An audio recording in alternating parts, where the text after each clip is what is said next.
Bongo Flava to the World. Tarehe 13 ya mwezi wa 6 ya mwaka 2025 itabaki kuwa siku muhimu na maalum sana kwenye mziki wa Bongo Flava, ambapo ni siku ambayo msanii pendwa na mtajwa zaidi katika tasnia ya muziki wa kizazi kipya nchini Tanzania, na mzungumzia Nasib Abdul aka Diamond Platnumz, aliweza kufanya onyesho lake la kwanza kubwa na la kihistoria, ambapo lilifanyika katika mji wa London katika ukumbi wa Royal Albert Hall. Royal Albert Hall ni ukumbi ambao unaingia watu zaidi ya 5,000, na katika jiji la London huu ni ukumbi ambao umeweza kubeba matamasha mengi makubwa. Diamond Platnumz aliweza kuthubutu na kuweka onyesho lake la kwanza kubwa la kimataifa barani Ulaya, ambapo aliweza kushirikiana na wanamuziki wengine kutoka nchini Tanzania, na mzungumzia Juma Jux, Ommy Dimpoz, tuliona alikuwepo RJ the DJ, tumeona kulikuwepo na uwepo wa J Melody, lakini kama haitoshi aliweza kuweka surprise za wasanii wengine kutoka nchini Nigeria, na mzungumzia Tiwa Savage, na mzungumzia P kutoka kundi la P Square, na mzungumzia Pato Ranking ambaye alitokea as a surprise.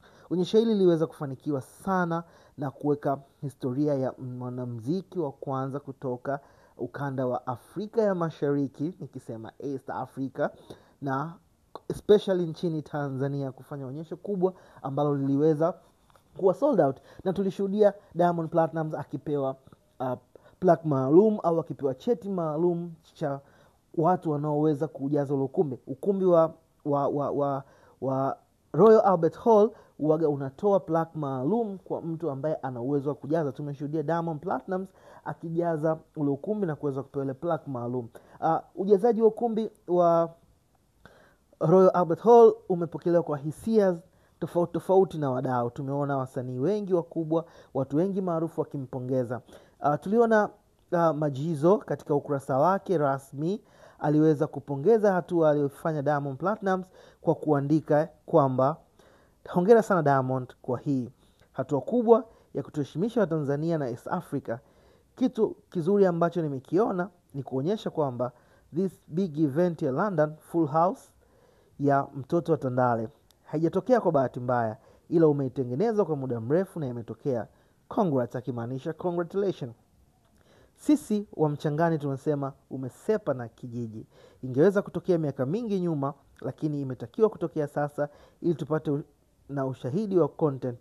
Tusisahau wasanii wa Bongo, hii ni kama tobo letu. Tujitume na tuongeze ujanja kama Simba ili tutoboe wengi. Asante kwa kuwashika mikono wengine. Hapa akimaanisha kwamba amependa alichofanya Diamond Platnumz, lakini pamoja na hicho amependa zaidi hatua ya Diamond Platnumz kuto kwenda peke yake, kama hivyo kumpandisha Juma Jux na wasanii wengine kutoka Tanzania katika jukwaa lile. Ni kati ambacho kinaenda kuwatambulisha kimataifa au kinaweka karibu na wadau. Hii itasaidia kunyanyua industry nzima ya Bongo Flava.